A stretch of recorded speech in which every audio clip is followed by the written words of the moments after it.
them seeing the cause. Who you think they call when they need it enforced? Yeah. Doing more than talk, true to it, can't rip the team apart. Back, gon' set it up. Dance with the devil, we gon' heat it up. Back from beyond, you gon' find out what it mean to me to go. Coming back from beyond, find out what it mean to me to go. Coming back from beyond, now begin what's on. Against all odds, I'ma get that, bring that on. Go and tell me where they at. Against all odds, I'ma do this, standing in the way. I think you better move. Against all odds, I'ma do this, you in the way. I think you better move. Against all odds, I'ma do this, you in the way. I think you better move. Against all odds. Hi, everybody. Welcome to Defying the Oddz, and I'm your host, Higgy.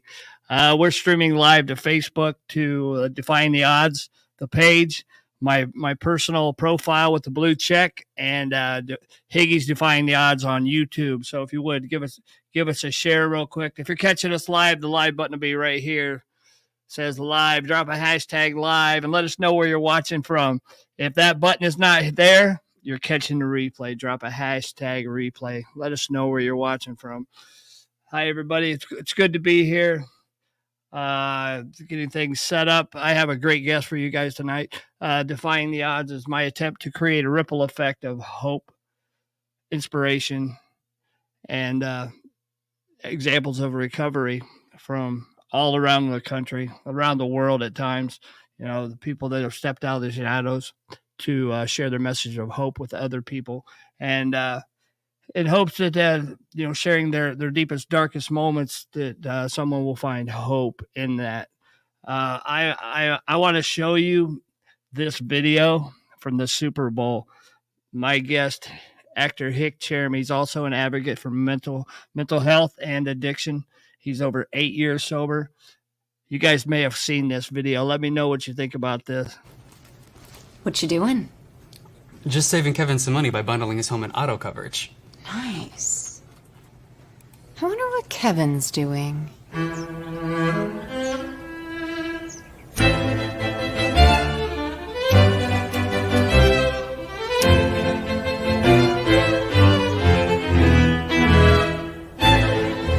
You do your thing. We've got you covered. We know what Kevin's doing, huh? I love that commercial. It was so cool to see that. And that's my guy right there, Hick Cheramie. Welcome, Hick. Thank you for taking the time to jump on here and share a message of hope with our community. It's really awesome to have you. I know you're super busy, and it means a lot having you in my support network. We've been friends for several years at this point, and you make some really powerful posts, and you encourage a lot of people. How do you find time to balance all this stuff? I think that's the biggest challenge out of it all, because outside of acting and outside of recovery, I have people in my life that love me and I love them. And, it's definitely a balance. I think that, I try to prioritize, obviously my sobriety and my communication and relationship with my higher power, and acting is a form of therapy for me, and then I have relationships, but I get 24 hours, man, in the day, and I think 24 hours. I'm 9 years, a little 9 years too much something sober. If I go earlier back before those 9 years, my days were filled with a lot of unnecessary things, and now it's nice to be able to, I guess, focus on those priorities throughout the day. And one thing I've learned in this recovery thing is that anything is possible. So I do take on a lot, but I stay spiritually fit. That's because with a lot of the business I'm in, there's a lot of stress and there's a lot of rejection, and it's nonstop. I mean, you're one of my good friends, and it took us a little over 2 months to like schedule this. Sure. So I think it's just like, I do what I can when I can, but first and foremost, I take care of myself. And I'm able to do a lot. I'm able to do a whole lot, and I don't need a lot of sleep. I think I sleep 5 hours a night, and that's all I need, and I'm good. It's a passion of doing what you love, right?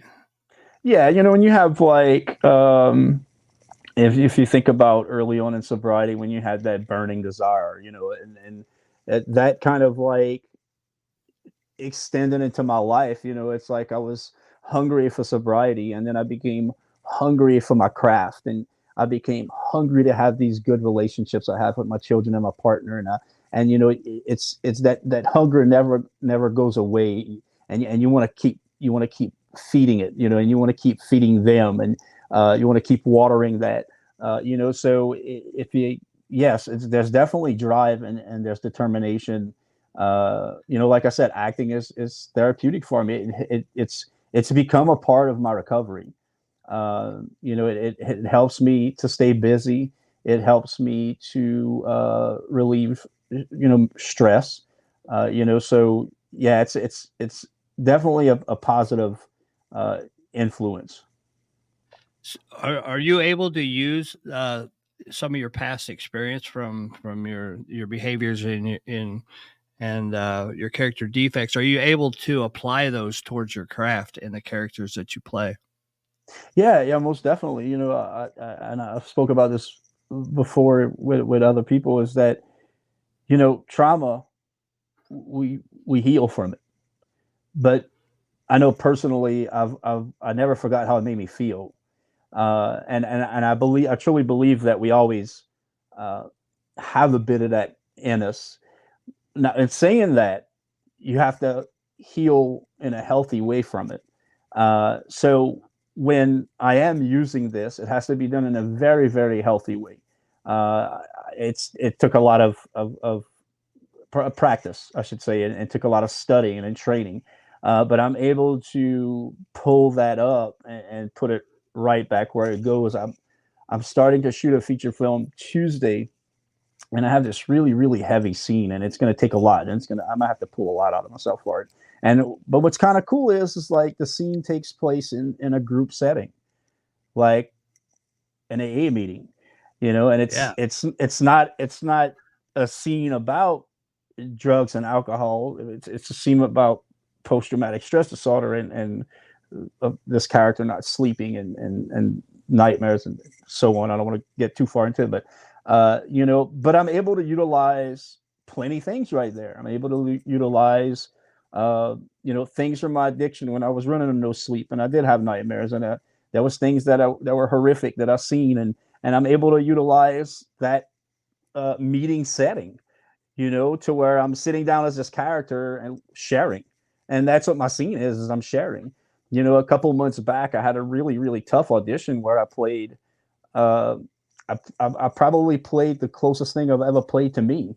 And it was a guy speaking at a meeting, and it was a guy talking about losing his family. And it was a guy talking about losing everything he had to alcoholism and or drugs or whatever it was.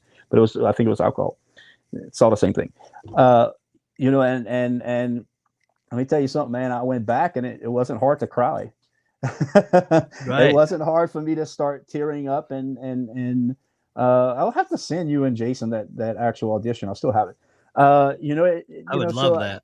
Yeah, I definitely use it. And the crazy thing is in this industry, I run into a lot of other actors in recovery, and I know a lot of other actors who use what they've experienced, because acting is using real life experience, Sure. as human beings, and it's extending it, rather it be, it doesn't have to be the exact situation that we're in this character with, but we're able to use past situations and kind of tailor those situations to what we're trying to do for the audience, making things believable. That's beautiful.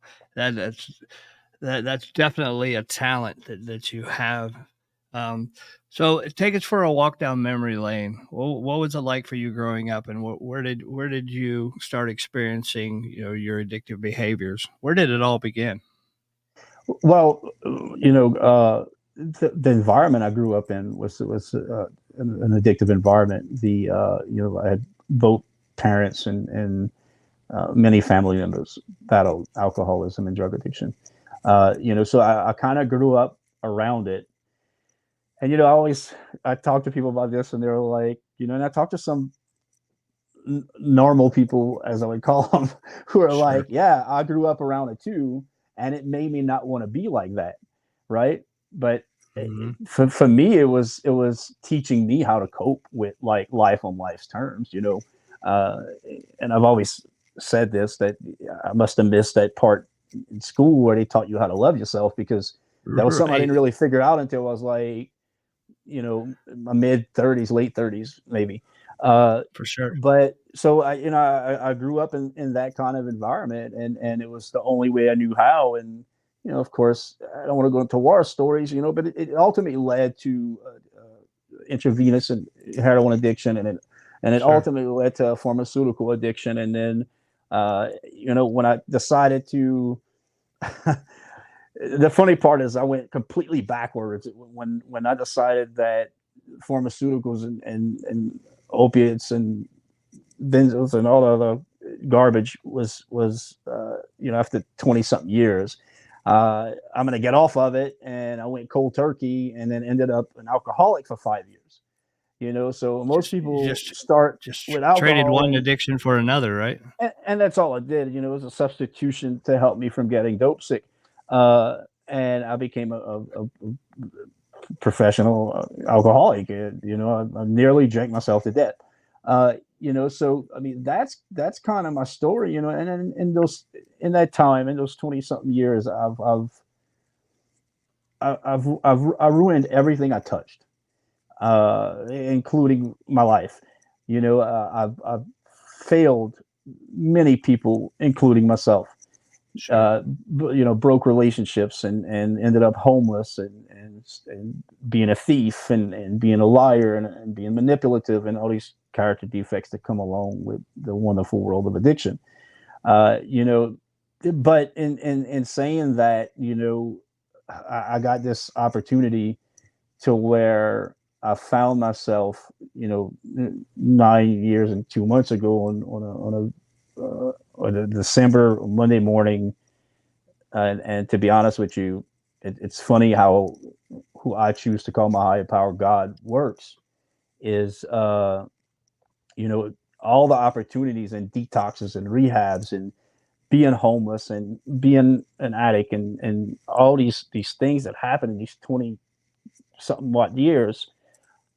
For some reason, that morning was the most loneliest I ever felt. I was sitting down in a garage drinking vodka on a Monday morning, calling into work, and it was when I had a house, and it was when I was in a relationship, and it was when I had somewhat of a relationship with my kids, and it was when I had a job, and when it wasn't when I was sleeping on a park bench, or in a drug house, or it was in that moment. It was the weirdest thing, and It's a I deep remember, sense of hopelessness, right? yeah, I mean, complete hopelessness, and it was that moment when I remember walking inside, and basically surrendering, and realizing that desperation. Well, I realized a couple of days later that desperation had become really my greatest gift at that moment. But how cunning and baffling they talk about this addiction is that even in that moment when I was sitting there crying, and I was just really tired. They say that we when we were really sick and tired of being sick and tired. I know it's this old cliche saying, but it's really, really true. At that moment, I really was. And I remember it being like a week before Christmas, and like all my kids' gifts were wrapped, and they were coming into town. And even at that point where I was like on my knees, pleading and completely surrendering, saying, "Do what you will with me." Like my waiting is not working anymore, and I give up, and the whole spiel. It's crazy what our minds do, because in that moment, within seconds, I was like, well, maybe I'm going to wait till after Christmas, or well, maybe I'll wait till after New Year's to get help, because like, I got Christmas coming, and it's kind of funny how the higher conscious kicked back in and was like, no, you got to do this now or you're going to die. And I picked up the phone and I said the most three important, words in my life was, I need help. I wanted help, and I was off the treatment for the last time, which was a bit. Now to look at it, and 9 years later, because I had been through many treatment centers and many relapses and many detox facilities. I remember leaving treatment. It's like the scariest part. People always ask, like, what's the scary? Like for me, I remember they asked like everyone. They were like, "What's your biggest fear?" And I'm like, walking through those doors is my biggest fear, because the real world's out there, and now Absolutely. I gotta like, I gotta live in it without any like chemical substitute. Like I gotta be like spiritually fit and like live life on life's terms without getting high or drunk, and that was a big fear for me. But it was a healthy fear. I realized that later on. It was a real healthy fear, and so it I remember leaving, and it was just a scary feeling, because I always ended up back, and I always ended up, and here we are 9 years later, because I put in so much work into my sobriety, man. Like I you hear this, the whole I wanted to put as much effort plus a million more percent into my sobriety as I did into like being manipulative and getting high and getting drunk and trying to score. So I kind of reverted my energy, and I put it into me, and I learned how to love me, and I learned how to love myself enough not to drink or get high. And for me, it was the 12 steps, and I being an overachiever and addict, they're like, you need to make 90 meetings in 90 days. And I made way more than 90 meetings in 90 days. I was making multiple meetings a day. I mean, I just hammered into it. And I was pretty blessed. Where I'm from is a, it's a bayou town. I'm Southern Louisiana. It's these hard ass old Cajuns who like, I mean, our culture is drinking. And I was blessed enough to be around these older gentlemen, and who gave me, they embraced the new sobriety a bit, with me, and allowed me to be more open about it, because they knew that that they started to see like things, to where like, it's better if we talk about things, and it's better if it. But I did have that old last generation of old timers who were like really hammering on me, and it saved my life. The program saved my life, and treatment saved my life, and service work saved my life. It helped me stay out of self. So yeah, that's kind of like my story, like kind of where it started and like where it ended. Well, I shouldn't say ended, where it started and where it began again. Where it began again. You know? Yes. You talk a lot about overcoming traumas. Were there incidences younger in life that you had to deal with in getting sober? Are there certain situations that you had to overcome the trauma and the feelings attached to those, so that anybody out there, you may be able to give them helpful tips on how you dealt with your traumas?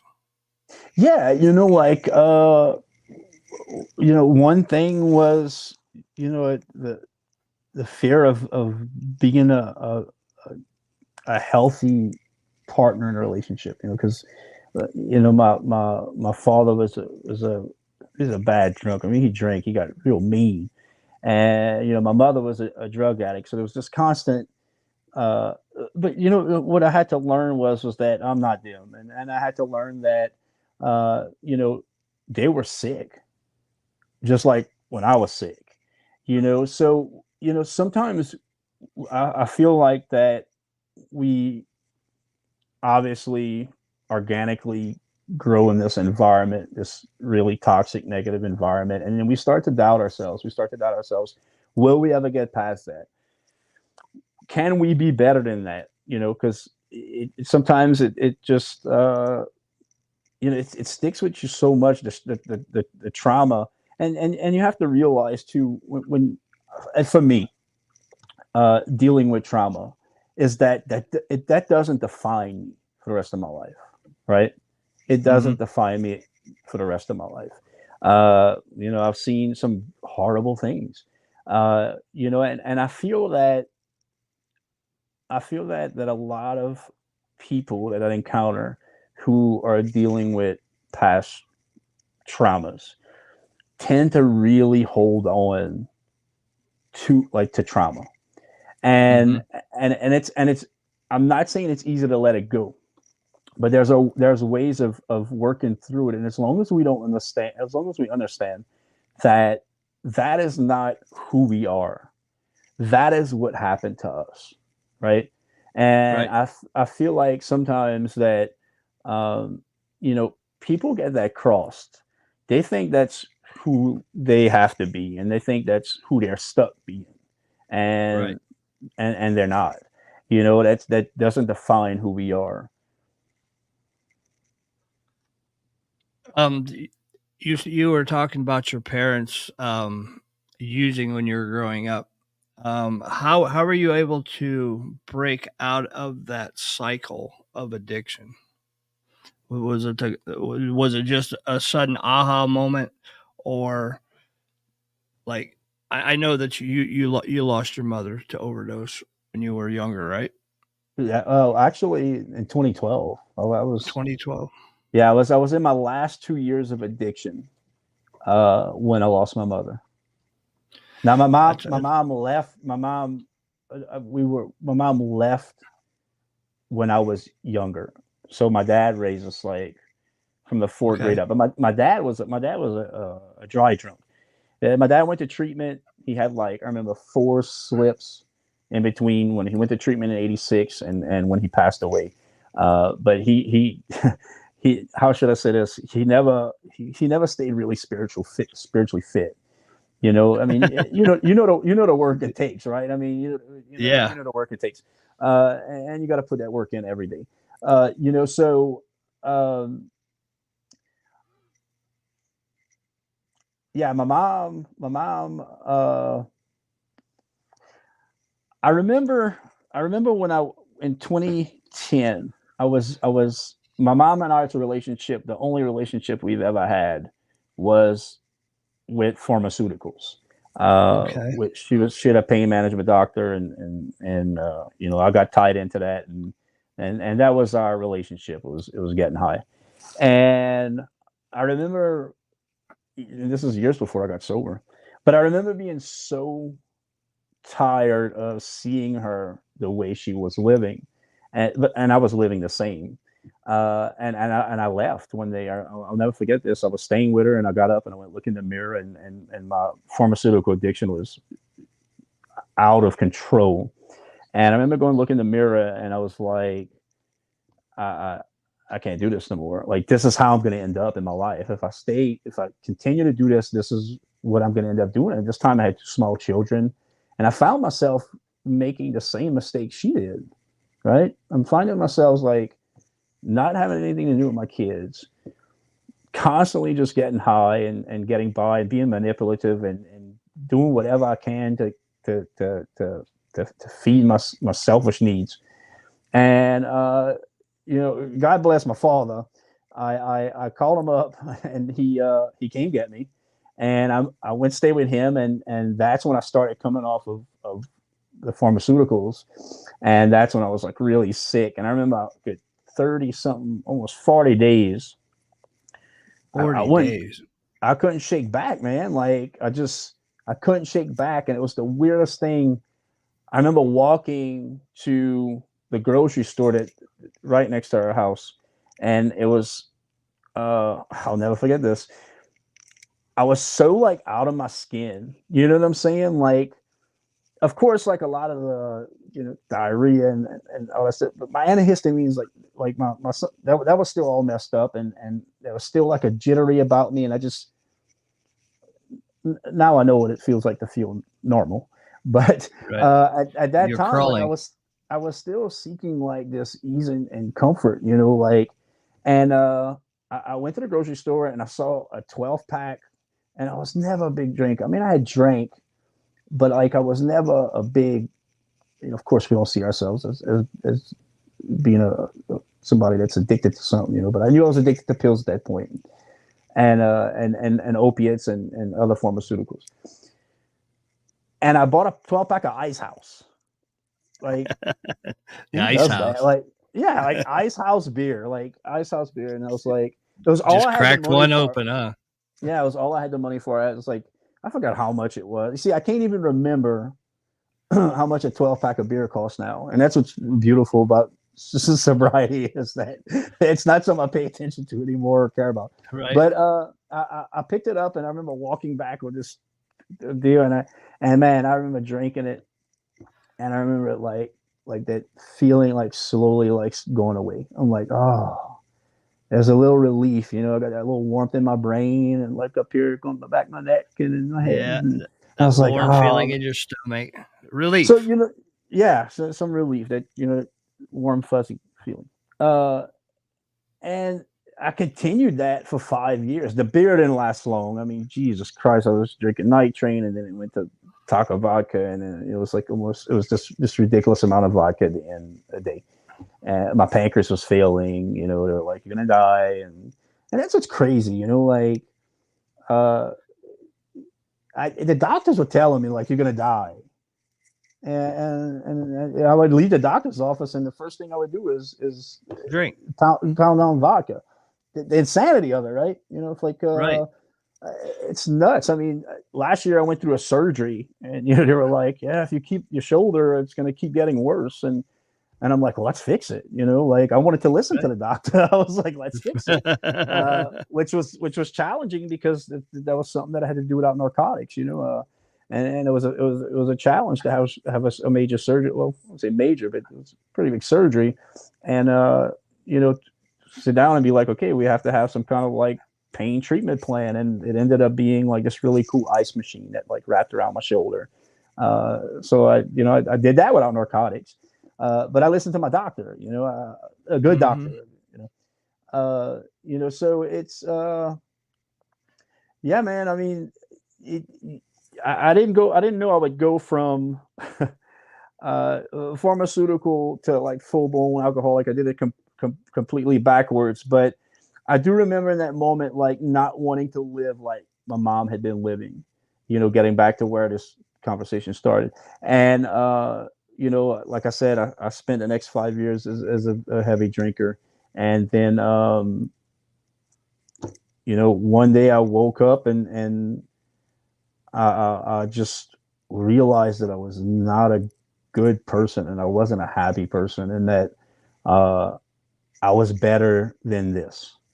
I think that was kind of like the first little spark of self-love. Was I was like, I'm better. I could do better. I didn't know how, right? So in order for me to find out how, I had to like take every suggestion that was given to me and continue to this day, stay knowledgeable with the suggestions from people who have been through what I had been through, and taking their suggestions and going from there. Yeah, putting your ego to the side and taking in new information, right? Yeah, I mean, pride and ego are like, pride and egos. I probably could have got sober 20 years before if pride and ego wanted. I mean, and I'm sure plenty of people can relate to that out there who are in recovery. If we could drop that pride and ego, but at the same time, I don't think I wanted to get sober 20 years ago. Like I think that I really had to. I get that asked a lot. They're like, what if you could go back to your younger self and what would you tell him? I said, nothing. Like, that asshole wouldn't listen. He wouldn't listen at Right. all. He I'm that wouldn't guy care what too. I had to say. So I truly believe that, including the trauma and it's horrible things that we have to see and we put ourselves through, and most of the time we find out like 98% of the stuff that we've been through is of our doing, but that we had to really go through that to be where we are today. I mean, I truly don't think that I'd have the peace and serenity I'd have right now if I wouldn't have went through 20 something years of pain and self-loathing and abuse and whatever it is I had to go through. And in a weird way, I'm grateful for my experience before recovery, and I'm grateful for my experience after recovery. You know, you have that contrast, right? You can see what it was and what it is. How did you find that you had a passion for acting? it's funny because it was an interview like this. I was doing an interview, and it was about sobriety. This was in 2018, so I was probably like about 4 years sober. 4 years. It would have been 4 years and less than 4 years. I got sober 2014, December 15th was my sobriety date. And I was asked a question: is there any dream you've ever had as a child that you feel like drugs and alcohol like stopped you from achieving? And as a kid, my escape was television. You know, when you growing up in an environment where you got to kind of walk on eggshells and It's chaos, right? It's chaos. You tend to use that to escape, right? Mm-hmm. And so I was always interested in acting. And I remember saying this. I was like, I said, acting. I'd love to be an actor. And the response was, well, then why don't you? Something as simple as that, you know? Mm-hmm. And I'm like, damn, man. And they're like, yeah, you beating addiction and, you killing your sobriety, and why don't you?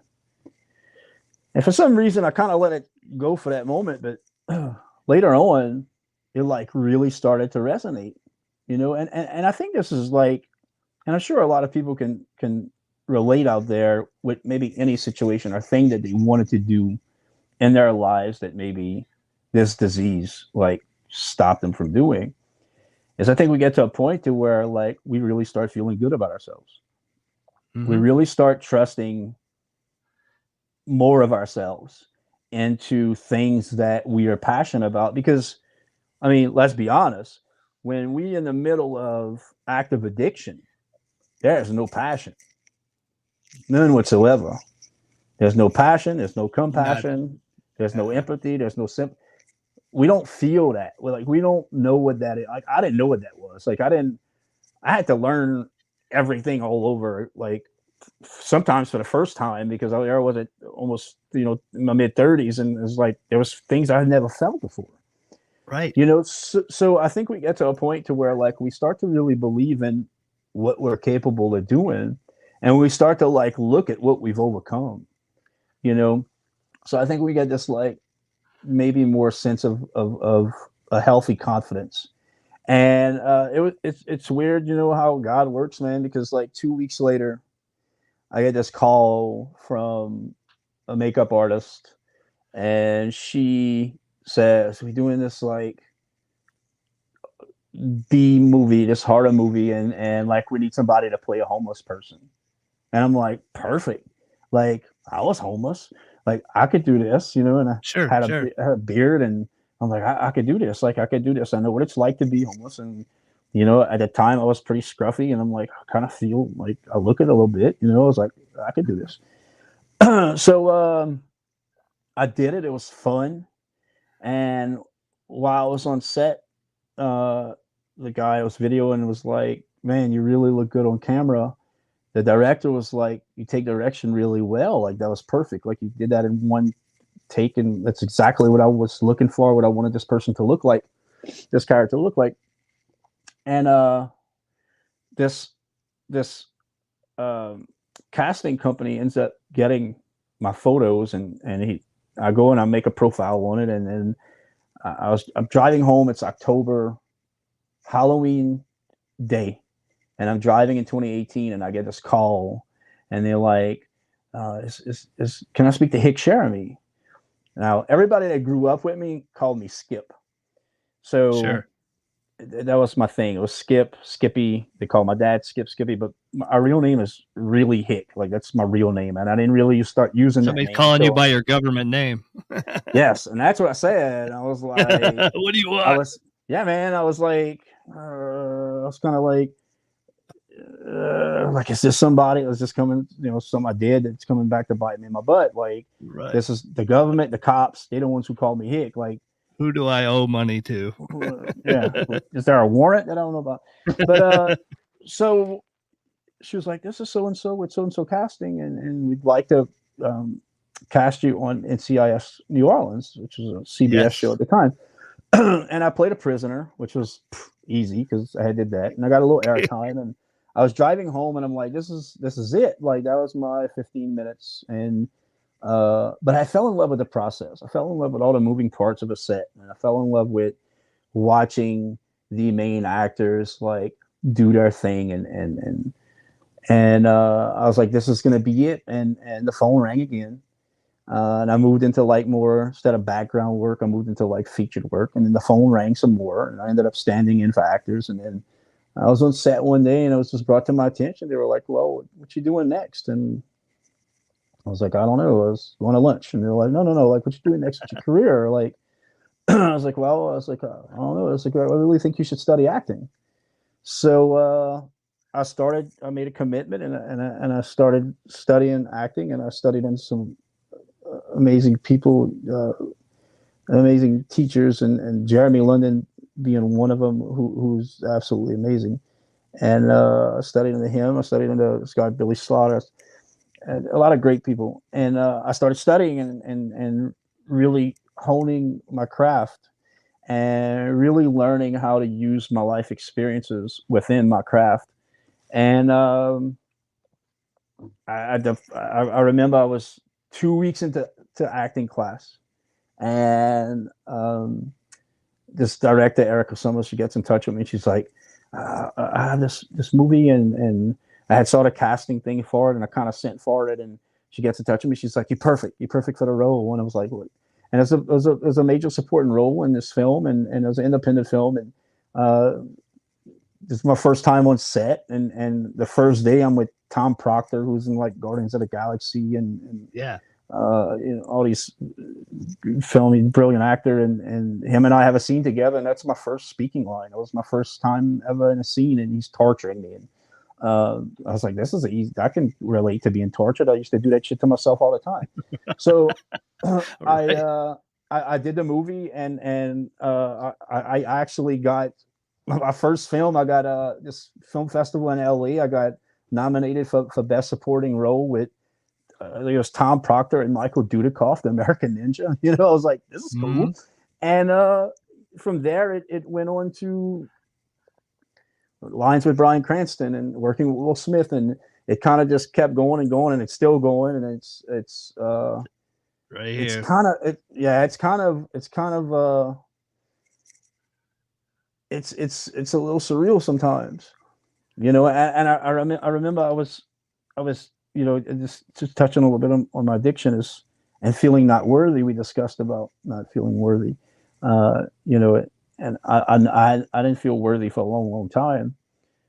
And I remember I worked really hard as an actor to get to where I am. Like I worked really, really hard. And the first time I booked this movie called Money Plane. It was directed by Andrew Lawrence, and it was with The Edge, the wrestler, and Kelsey Grammer and these guys. And when I got to set, I got my own trailer, right? And I remember sitting in that trailer, and they came and they were like, "Oh, Mr. Cheramie, we'll be back. Wardrobe's gonna be back with you. It was like it was the first time it happened to me. I had been on sets, but like I never had my own trailer. I was gonna say that's a big deal, right? It's a big deal, and I remember sitting in there and like feeling like I wasn't worthy of this. Oh, You know, I was like, and I remember feeling that for that moment. I'm like, and look, man, this was in 20. I had a lot of years of sobriety under my belt. You know what I'm saying? Like this was a good ways into sobriety, and I felt that for a small moment, and then I caught myself. I'm like, you do deserve this. Like you worked really, really hard, and I want to cry now because I remember sitting in there like just like crying because I knew I had worked so hard to get to that point. And I never forget that. I never forget how it made me feel because each time I walk into a trailer, and each time I book like a co-star role in a TV series, or each time I'm traveling there or sitting in that trailer, I always think about that moment. I always think about that moment, how I persevered, and I just wasn't another number, that I got to do something. So I never forget that. And I think a lot of my drive like comes from that, and it's, yes. I think I get so emotional about it because I worked really, really hard for it. And of course, I've been blessed with a lot of great opportunities. Even during the strike, like I was still lucky enough to work, and I'm right now it's really slow after the strike, and I'm like really busy. Yes. So I always think back about that moment that whatever you're going through, whatever you did, whatever bad you did to yourself and to others, and whatever, like there is redemption, and you are worthy, like you are of worth and value. Like never ever forget that. Like if you don't feel like loved from others, like don't seek that from others. Like you can feel love from you. And I just remember for that small moment, I felt like just so not worthy of what I was experiencing. But you know what? I am worthy of it, and I worked really hard for it. So I You had to like have. I had to get past that, but I never forget it. I never forget how it made me feel, and I'm really grateful for whatever role I get because of that moment, like right there. Um, you have a lot of tattoos and you have a distinctive beard. Has there been roles that you've been overlooked because of your unique look, or does your look play to your advantage, like in period roles and things of that nature? So far, I've been lucky enough to where I played to that. Now, I'll never get cast as a doctor, right? I mean, probably won't get cast as a lawyer, But I've been pretty successful, and tattoos. I mean, they cover all this up. Like I've sat in makeup chairs for hours. It's not an issue. Sometimes if it's not in budget, yeah, I could lose a role. I've lost roles because to cover all this, this up, it wasn't in the budget. The beard, I remember when I first started, I was told like you're not gonna book unless you shave that beard. Like you can't see your face, you can't. And so I learned how to act. I learned how to act from here to here. And I've been told that over and over again. I've been told over and over again. Your That's eyes tell a dope. story. That's So dope. like that's something I overcame. But yet, I do have, there is jobs sometimes that I don't get because it's going to take a lot of money for me to shave this beard. Yeah, I want to And throw this picture up. Will you describe this character? oh, whew, that was a mean one. So that character actually was from a film. The director, she was in LA now, and she works on some really big films. But it was her own personal independent project, and that is a character who was a sex trafficker, and that was a pretty dark character to play because it was most of my characters drink during their scenes, so I drink a lot of like tea. I drink a lot of I tea. drink a lot of tea. Can't go wrong with that.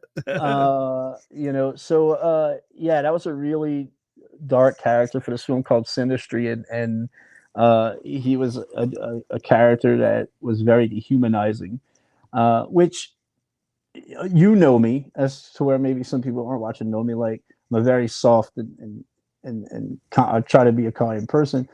Uh, Most of my characters aren't, so a lot of my characters are menacing and mean, and I remember Cameron the first time she's ever films in post production right now. It's called Cedar Creek, and I play abusive alcoholic stepfather in it. And she Cameron is your girlfriend.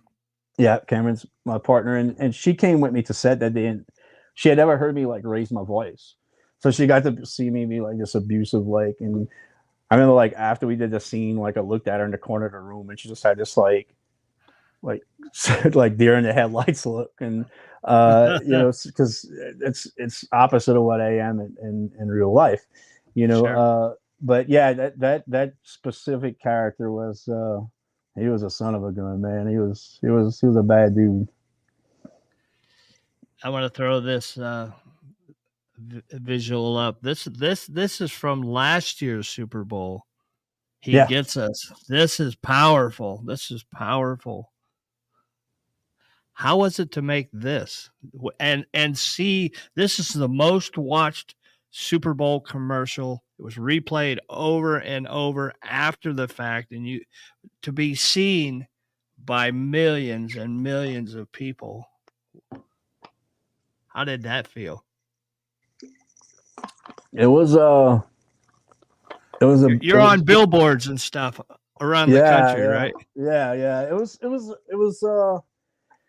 a bit overwhelming. Going into that booking, that was, as actors, we don't get to live audition a lot anymore. Everything's done from home and is sent through this Actors Access that are, agents will get us an audition and it goes to the casting director and whatnot.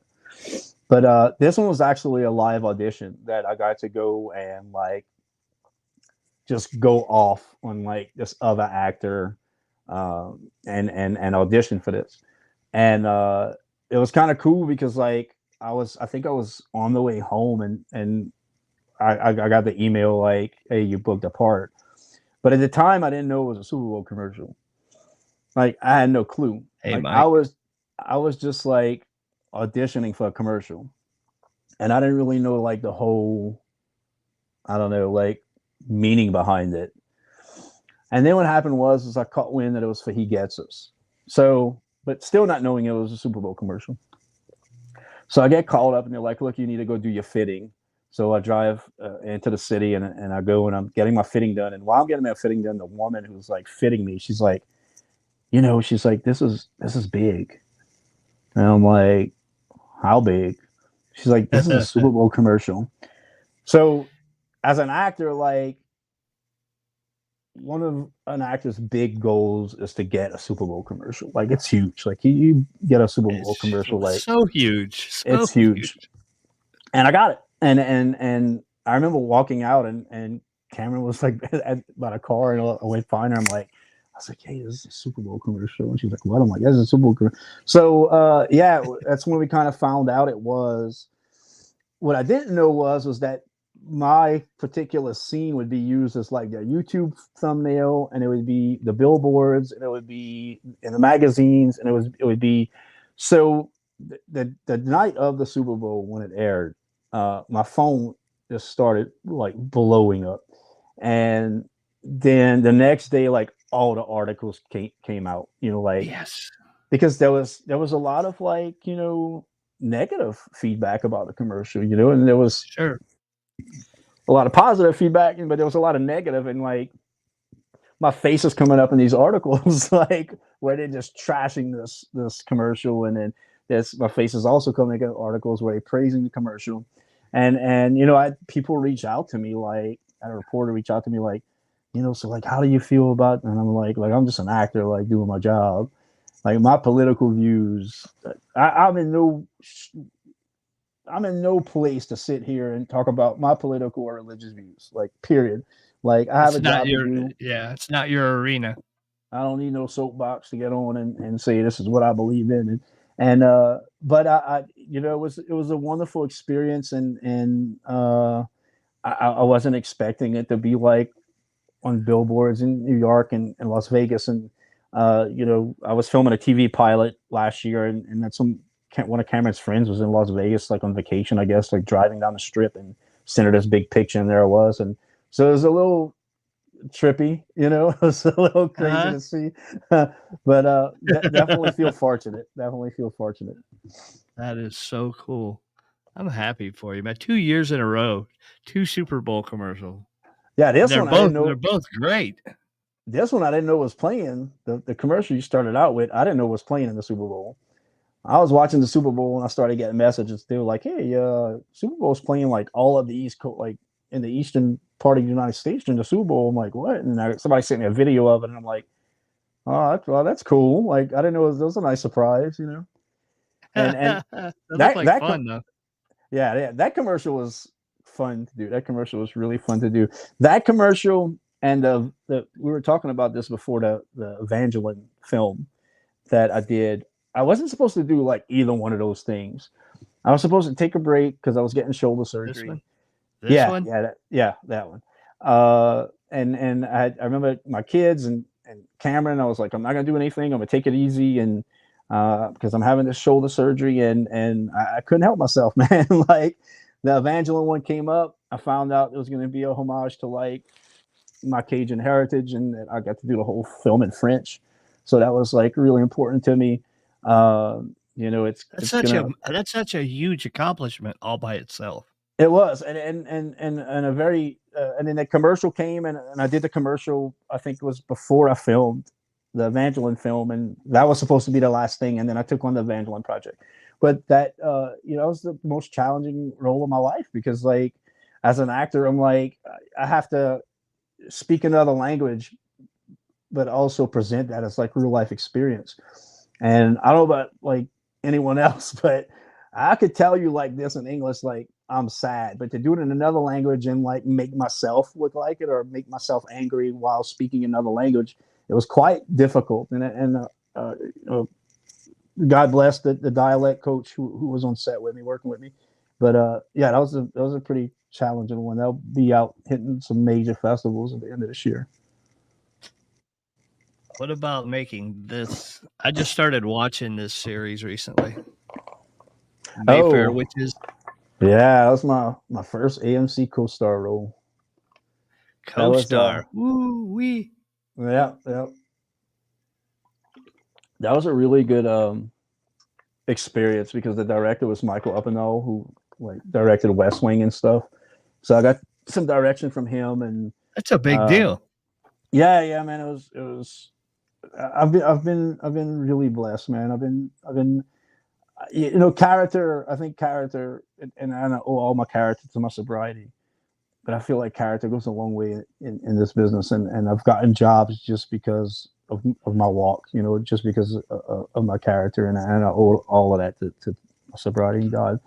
But that was a great experience, and I played Bryan Cranston's bartender. That was a really fun one where in Your Honor on Showtime, and I, I was pouring like fake drinks for him, and he's like, "That's kind of heavy." I'm like, "Dude, you in New Orleans, like we drink 3 fingers deep here," you know. And he's Right, like, right. and so he had a kick out of that, and we actually discussed sobriety. You know, I shared with him my story, and it's a lot of people in the film industry in sobriety. It's any set I go to.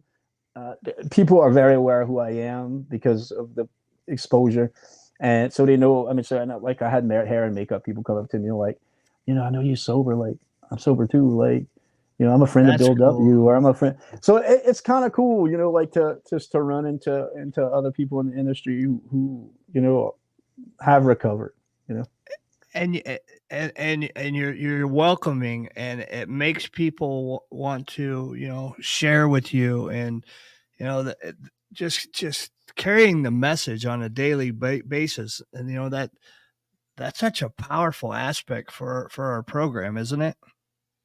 yeah, I think it is. I mean, you know, just communicating that message as much as we can. Like, what if we were to like be selfish with our sobriety and hide in a room with it and not talk about it?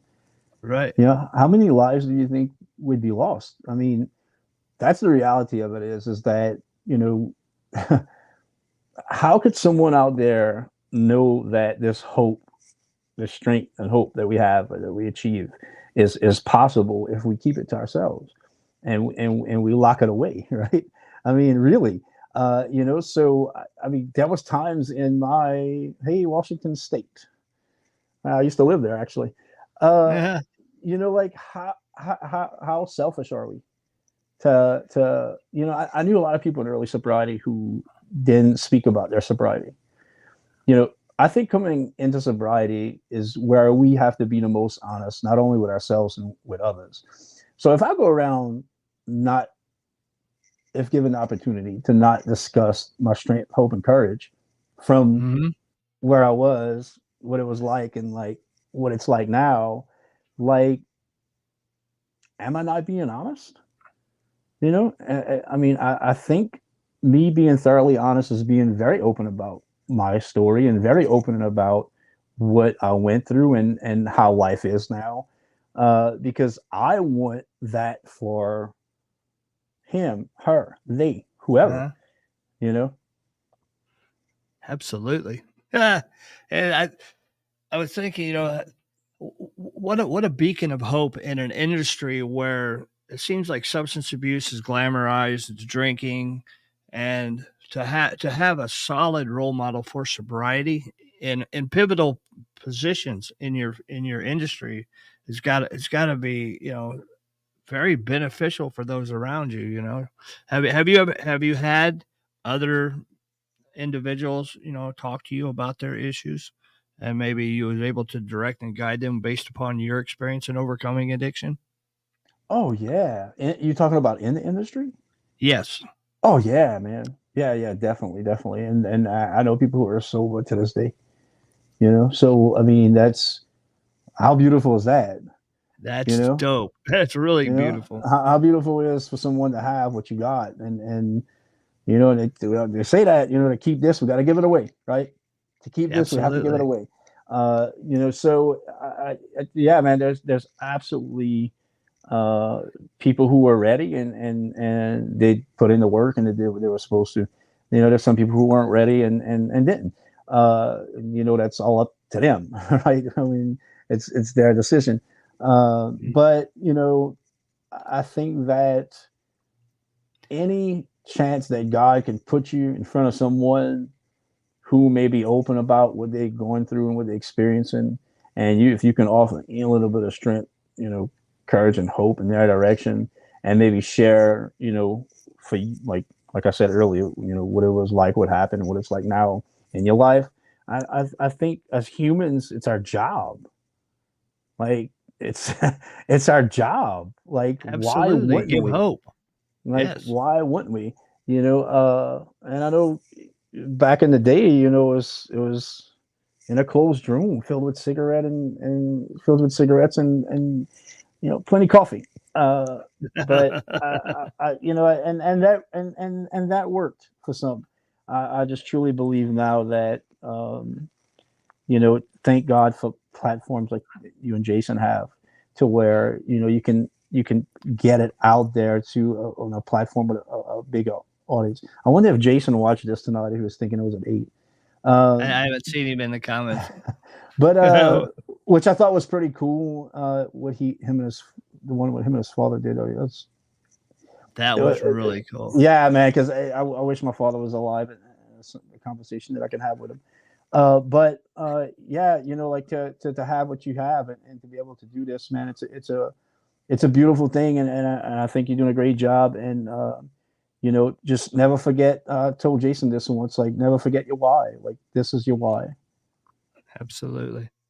Yeah, we've all been through so much, and to finally be on the other side of it, to have a little bit of time, it feels quite amazing, And I agree with sharing the message, just to show where we come from, to what we're doing, and to what's possible, you know.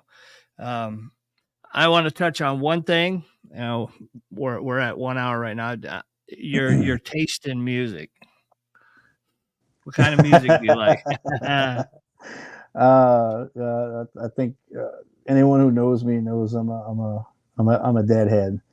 Grateful Dead, huh? I'm a wharf rat deadhead. So like I'm a wharf rat, which means I'm a sober deadhead. Because Right, they right. have those, and they have sober safe places, space spaces They at do. dead shows.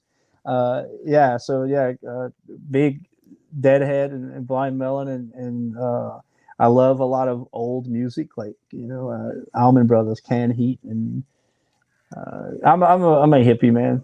You know, There you just go. Right yeah, on. I'm just a hippie. Would you want to share your story about becoming friends with the guitarist from Blind Melon? Yeah. Real quick. So you know, Blind Melon, like growing up for me, was this huge band, and uh, their guitar player Roger Stevens, he started another band, and one day I decided to just like tag him, and he messages me, and he's like, "Man, you ever want to talk? Like, here's my number." And here we are, like I think something like 7 months later, and like we're friends. That's awesome. That's awesome, man. Yeah, and like he's interested in my acting stuff, and I get to hear some really cool stories about when they lived with, well, he didn't, but Shannon, the singer of Blind Melon, and they hung around and lived by Axl Rose in California when they were out there in LA. So yeah, I I hear bet some. that was a wild scene. Yeah, I'm pretty sure it was. But yeah, a great guy, brilliant musician, talented guy, and it's I got looked out, and he wanted to be friends with me. I always wanted to be his friend. I always wanted to be his friend. He just didn't know about it since like the '90s. It's a band you grew up listening to, right? Yeah. Happy Happy birthday, birthday, Pam. Pam. 70 years of life today. Congratulations on making it. Oh yeah, I see. You know, real quick, and I'll say this: uh, as cool as my life looks, I have doubts, and recently, and I was like, man, I'm coming up on like a half a century old. I'm gonna be 46 this year, and I'm like coming up close to it. And I was like, man, I'm getting old, and you kind of start to think about, even though I'm grateful for what happened in the past, you start to think about time wasted, right? You start to think about, man, like, I'm coming up on 46 and 50. And so in reality, like I lived over half my life, right? And that really starts to set in. It like really starts to set in. Mhm. And I was talking to Cameron, and I'm like, I'm getting old, and we have like so much time left, and she's the one who reels me in a lot, right? Rather it be if I'm in my head about acting, and she's like, yeah, but she's like, you get to live, you know? She's Uh-huh. like, you might have not been if you didn't get sober, but like now you get to Absolutely. live. And it's crazy sometimes how we listen to this instead of this. She's always speaking with this. Like I'm so lucky to have her. She's always speaking with this, and I was like, man, she's right. Like I get to live. So progress, not perfection, man. Absolutely. you know, uh, I'm grateful to be breathing.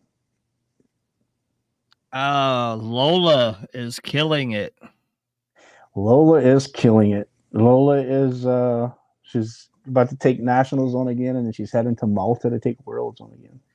Lola is Hick's daughter, and she's into powerlifting, and she won the world championships last year, right? Yeah, last year she For came her in weight. last. Yeah, so she took world in Turkey. Last year in Romania they changed her weight class, and she didn't think she was going to place at all. She placed second in world, and then right now she's ranked first in the nation and first in the world. So Wow. so it took her a year to catch up to that weight class, and now she's like killing it, and she's off in college in Kansas. So we rarely get to see her. But yeah, she's 4'11" and weighs 114 pounds. Can like deadlift 300 something pounds. Right, Nuts. right. Yeah, so nuts. It is nuts, right? My knees hurt every time I watch one of her videos. I'm like, That's awesome. Is there any closing words for anybody out there that might be struggling, maybe on the fence about giving recovery a shot? What would you say to them? I'm just gonna say it worked for me. Like, ask for help. Take action. You can want it as bad as you want. Like, trust me. For the last 15 years of my addiction, I wanted to be sober. I wanted to. Thank you, Deb. But I never did anything about it. You are of worth and value. And we talked about it earlier, and it's so cliche. You hear it. Drop pride and ego. Ask for help. Once you ask for help, then take all the help you can get. Take every suggestion you can get. There's gonna be I don't want to do this. A lot of it. There's gonna be a lot of I don't want to do this. From my personal experience, everything I didn't want to do and I ended up doing saved my life. I didn't want to do an audition last year and it reminded my sobriety. I was every actor wants a Super Bowl commercial. Every actor wants a TV pilot. And I auditioned and I hated it. And I'm like, I don't want to do this. I didn't get the part. They sent me another audition. I was like, I'm not doing this. She said, you're doing it. I said, I'm not doing it. I was like, I don't want to do this. She says, you're going to do it. This is what you do. So I was pissed off, got out of my comfort zone, did the audition. 3 days later, I booked a TV pilot. TV pilot. Yes. A TV pilot. A medieval, Game of Thrones, TV pilot. So there's a lot of things that we're uncomfortable with. But I always think about how uncomfortable I was when I was using and when I was drinking myself to death. So whatever's suggested to you, I promise you will not be as uncomfortable as that. I promise you that. It's not going to be as uncomfortable as being dope sick. It's not going to be uncomfortable as throwing up. It's not going to be uncomfortable as being scared to death of the cops because you had to rob somebody to get your next fix. Yes. It's not going to be that bad. So stay knowledgeable, stay teachable. We do not know everything and we never will. Never will. Success is on the other side of the things you don't want to do, right? Exactly. I think recovery is for people that do it, not the ones that want it, not the ones that need it. It's the ones that do it are the successful ones in recovery. And you gotta I always say this, you have to want it more than anything in life. I had to, this life that I have, which I almost died for, I had to want it bad enough. I had to want it more than I want my sobriety more than this acting career. I want my sobriety more than the relationship with my kids and more than the relationship with my partner. Because without that sobriety, I don't have any of it. At all. It all goes away. The minute I decide to do this, or do this, or do this, or this, it's gone. Whatever. Mm-hmm. I lose it all. It's all gone. Immediately. And I will do all of this here before I physically do it all. If I don't stay spiritually fit, if I don't keep up my spiritual maintenance, I will relapse here before I ever pick up and actually physically relapse. So that's why it's important to stay on top of the spiritual maintenance every day. I agree 1,000%. Recovery doesn't take a day off. I want to thank everyone for chiming in the comments. Thank you, Hick. Been an awesome conversation. Very, very insightful. Very, very cool to talk with you and get some of the behind the scenes information on the things you've done. You're doing amazing things. You're a great role model for us in the recovery community, and you're showing other people along the way that recovery is possible, no matter what, and we need people speaking out from positions of authority, sharing their stories like you've done. So it's truly means a lot to me that you would jump on here with me. Thank you. I'm humbled and honored, man. I was asked. Thank you guys for tuning in. Hey, tune in Saturday when my guest will be Empty the Rock, Michael Moulton from Dallas, Texas. Thank you guys. Let's just keep trudging, y'all. Have a great night.